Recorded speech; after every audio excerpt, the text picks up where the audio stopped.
तो हम स्टार्ट करते हैं नया चैप्टर जिसका नाम है केमिकल बॉन्डिंग। इस चैप्टर में जो पीएमडीसी के सिलेबस में टॉपिक्स दी हुई हैं हम वही करेंगे, ठीक है। तो let's start with what is a chemical bond. तो इस छोटी सी टॉपिक में हम पढ़ेंगे, हमें कुछ क्वेश्चंस हैं जिनके आंसर मिलेंगे। वो ये है कि what is a chemical bond, why elements form chemical bond, और what is octet and duplet rule, and how elements complete their octet or duplet, and what are different ways to complete their octet, what type of electrons are involved in the bond formation, and core electrons participate are involved in the bond formation or not. All these questions, how atoms decrease their energy or how atoms achieve their inert gas configuration, all these answers are lying in the 5 to 10 minutes session. So what is a chemical bond? Chemical bond is an attractive force. Chemical bond is an attractive force. Chemical bond is an attractive force that hold two atoms in a molecule or two ions in a compound. तो ये एक attractive force होती है अगर दो atoms आपस में बंधे हुए हैं तो हम कहेंगे कोवेलेंट बॉन्ड। तो कोवेलेंट बॉन्ड के थ्रू ऑक्सीजन एटम्स बंधे हुए हैं, ठीक है। अगर दो आयंस आपस में हेल्ड टुगेदर हैं, बॉन्ड कौन सा हो जाएगा? Ionic bond.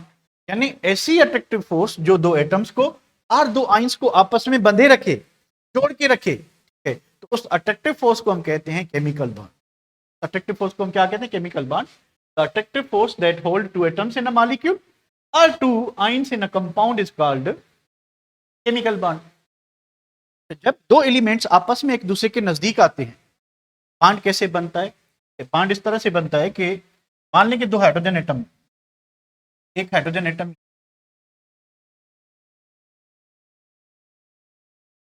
एक hydrogen atom, this is an other hydrogen.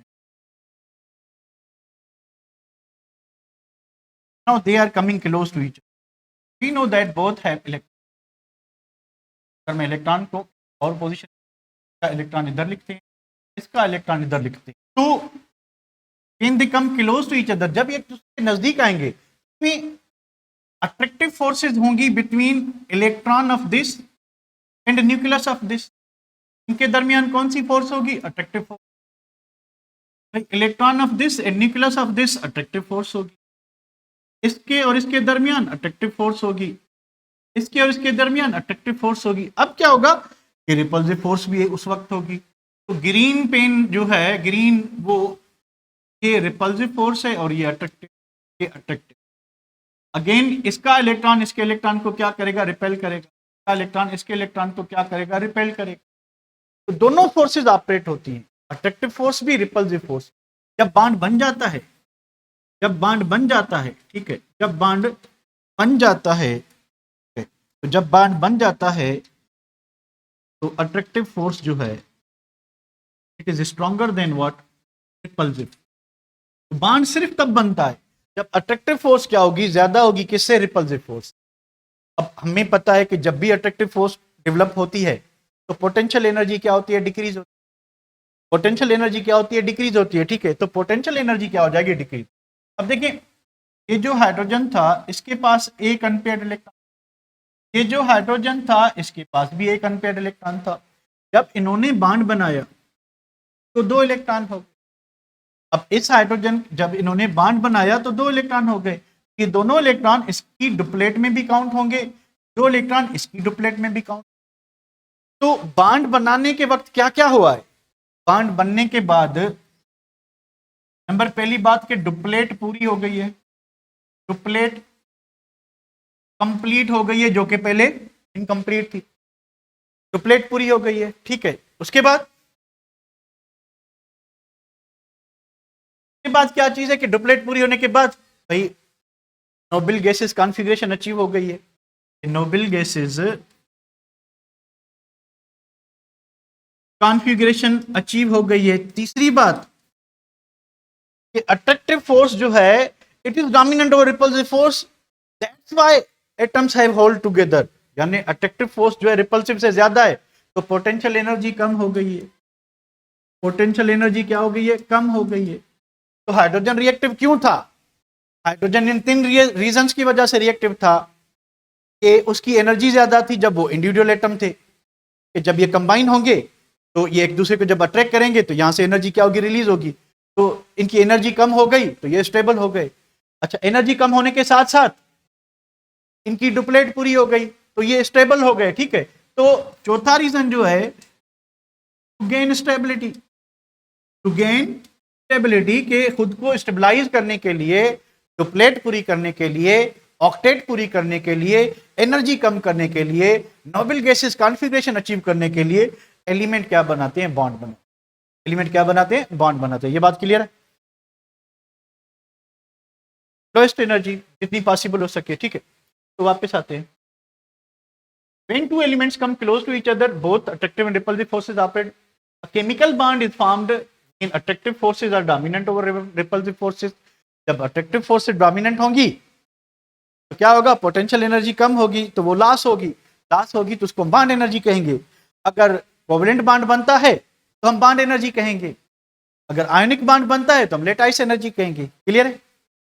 अगर आयोनिक बॉन्ड बनता है तो लेटाइस एनर्जी कहेंगे, अगर कोवेलेंट बॉन्ड बनता है तो बॉन्ड एनर्जी कहेंगे। ठीक है, अच्छा, for this reason energy is released due to attractive forces and chemical bond is formed. A system of low potential energy is always more stable. तो जो इंडिविजुअल एटम्स थे उनकी एनर्जी ज्यादा थी, उनकी ऑक्टेट और डुप्लेट इनकम्प्लीट थी। Bond बनने के बाद ऑक्टेट भी पूरी हो गई, एनर्जी भी कम हो गई क्योंकि अट्रैक्टिव फोर्स डेवलप हुई थी। Similarly we need same energy to break bond. इस बॉन्ड को हम क्या कहते हैं? Bond energy. तो जब बॉन्ड बनता है तो एनर्जी रिलीज होती है, इतनी एनर्जी रिलीज हुई है। अब बॉन्ड को तोड़ने के लिए, वापस वो दो एटम्स को सेपरेट करने के लिए उनको हमें वही एनर्जी देनी पड़ेगी जो कि रिलीज हुई थी, उसको हम कहते हैं बॉन्ड एनर्जी। ठीक है बेटा,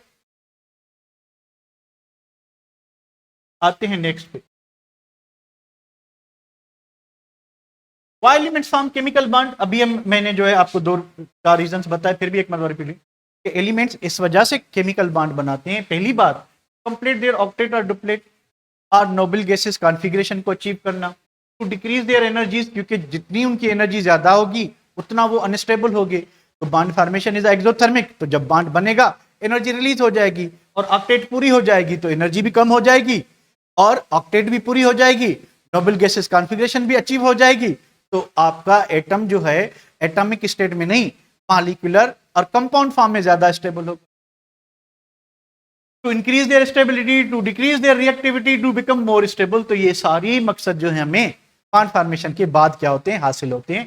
दो नोट हैं, an individual atom except noble gases is always less stable than its combined atom. यानी अगर आप, भाई H2 है, 2H है, क्या कहोगे आप?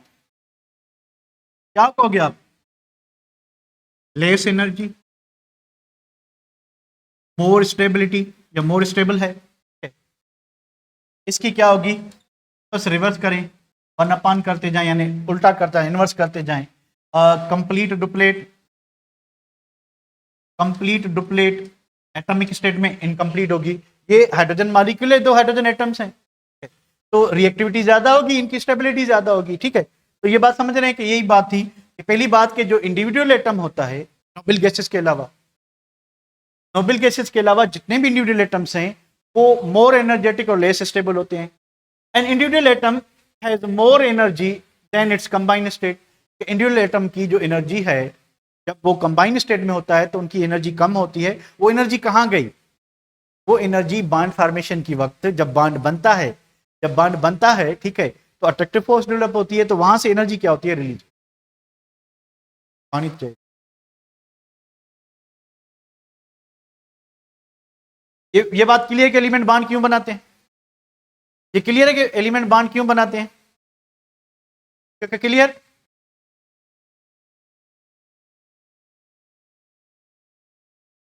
चलिए भैया, क्वेश्चन नंबर दूसरा है, what is octet or duplet? What is octet or duplet?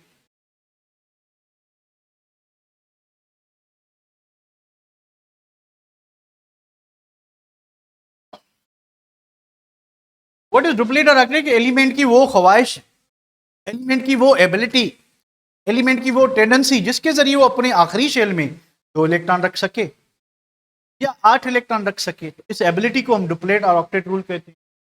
The ability of an element to keep 8 electrons in its valence shell is called octet rule, while 2 electrons is called the plate rule.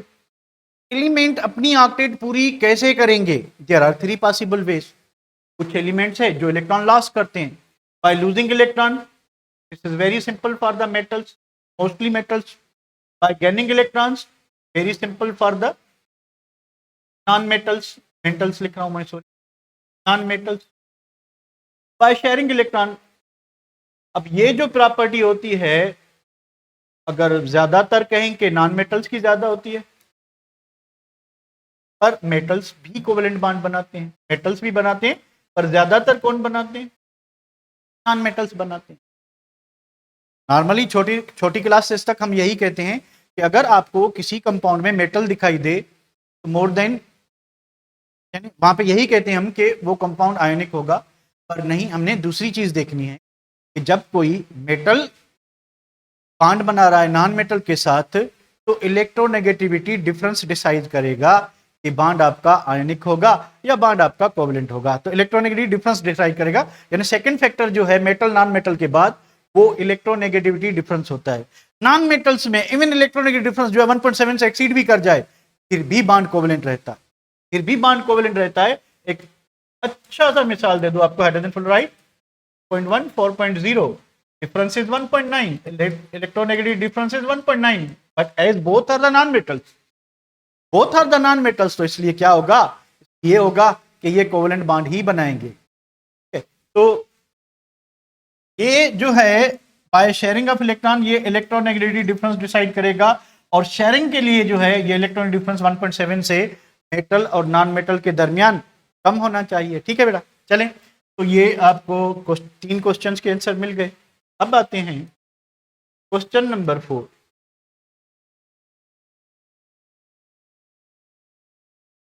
What type of electrons participate in bond formation. अब देखें, elements जो हैं वो 2 किस्म के हैं. Elements आपके पास 2 किस्म. फॉर एग्जांपल, एलिमेंट्स आपके नॉर्मल हो सकते हैं. नॉर्मल बोले तो S block, P block, S block and P block. Elements आपके ट्रांजिशन हो सकते हैं. ट्रांजिशन में आपके हो गए डी ब्लॉक और आपके हो गए F block. We know that, हमें पता है कि ये वेरिएबल वैलेंसी शो नहीं करते. हाँ, कुछ एलिमेंट्स हैं जो वेरिएबल वैलेंसी शो करते हैं. लीड का एग्जांपल ले लें कि लीड 4 एक ग्रुप से बिलोंग करता है, पर its lead +2 compounds are more common than the lead 4. शायद आपको याद हो, ये हमने कहीं जिक्र किया था इनर्ट पेयर इफेक्ट की वजह से. इनर्ट पेयर इफेक्ट की वजह से even though lead belongs to 4 A group, तो इसका जो ऑक्सीडेशन नंबर होना चाहिए कंपाउंड्स में 4 होना चाहिए, पर ये ज्यादा स्टेबल कंपाउंड किस में बनाता है? 2 ऑक्सीडेशन. याद है? किस किस को याद है बताए जरा. इनर्ट पेयर इफेक्ट किस किस को याद है?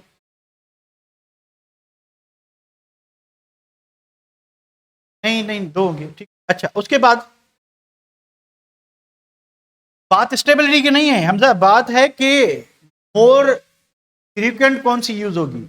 स्टेबिलिटी देखें, 4 बांड है तो वही ज्यादा होगा ना. उसमें 4 बांड है, यहाँ पे आपको 2 बांड तोड़ने. स्टेबिलिटी की बात नहीं है, अकरेंस की बात है कि ज्यादा कंपाउंड किसके मिलेंगे. ये बात है. ये बात समझ आ रही है हमजा? मोर एग्जिस्ट ज्यादा करेंगे. ठीक है, स्टेबिलिटी नहीं. स्टेबिलिटी जाहिर है 4 बांड की ज्यादा होगी. ठीक है. तो ट्रांजिशन एलिमेंट, यहाँ पे आपको मोबाइल दिखाई दे रहा है, तो ट्रांजिशन एलिमेंट साइड पे कर लेता हूं कि 2 किस्म के होते हैं, D block and F block. और हमें पता है कि ट्रांजिशन एलिमेंट जो है वो वेरिएबल वैलेंसी शो करते हैं. वेरिएबल वैलेंसी शो करते हैं. फॉर एग्जांपल, अगर आपके पास 3D सीरीज से स्कैंडियम है, तो स्कैंडियम क्या करेगा? स्कैंडियम है या कोई और एलिमेंट है, ठीक है, तो ये कभी s ऑर्बिटल से इलेक्ट्रॉन लॉस करते हैं तो +2 शो करेगा, कभी d से करेगा तो +1 शो करेगा. ठीक है, कभी दोनों से करेगा तो +3 शो करेगा. ठीक है, तो यानी ये जो डी ब्लॉक एलिमेंट होते हैं या ट्रांजिशन एलिमेंट होते हैं, वो न सिर्फ वैलेंस इलेक्ट्रॉन बल्कि पेनल्टीमेट शेल के इलेक्ट्रॉन, जो अंदर वाले इलेक्ट्रॉन है, कोर इलेक्ट्रॉन्स, वो भी बॉन्ड फॉर्मेशन में यूज करते हैं. अब एटम के पास क्या होता है? एटम के पास ये चीज होती है भाई ये हो गया आपका न्यूक्लियस, ये हो गया इनर इलेक्ट्रॉन। अगर ये वैलेंस इलेक्ट्रॉन है, ये आपका अगर वैलेंस इलेक्ट्रॉन है, तो नीचे वाले इलेक्ट्रॉन जो हैं इनको हम कहेंगे, इलेक्ट्रॉन को हम क्या कहेंगे, कोर इलेक्ट्रॉन। इन इलेक्ट्रॉन को हम क्या कहेंगे, कोर। और ये आपका आ गया वैलेंस। तो नॉर्मल एलिमेंट्स में सिर्फ और सिर्फ वैलेंस इलेक्ट्रॉन पार्टिसिपेट करते हैं।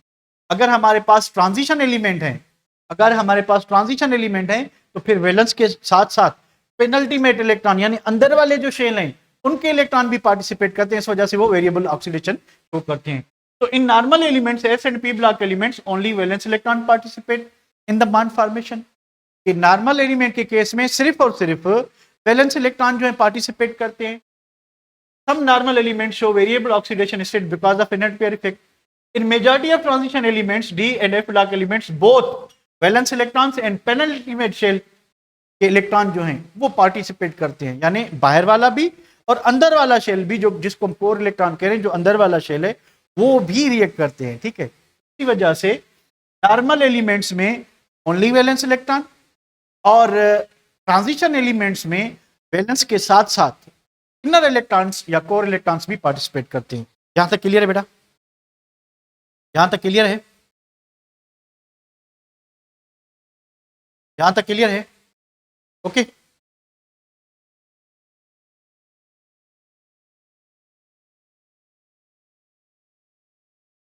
उसके बाद देखिए कोई और क्वेश्चन तो नहीं है।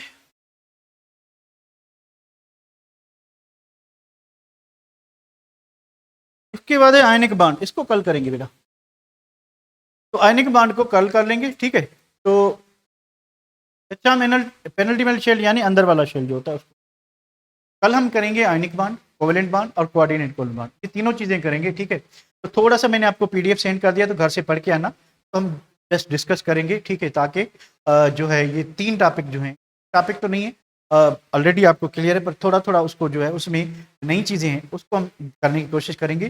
कल हम करेंगे ionic bond, covalent bond, coordinate covalent bond और polar covalent bond, non polar covalent bond, sigma bond, pi bond तो नहीं होगा, तो ये चीजें हम कर लेंगे। ठीक है।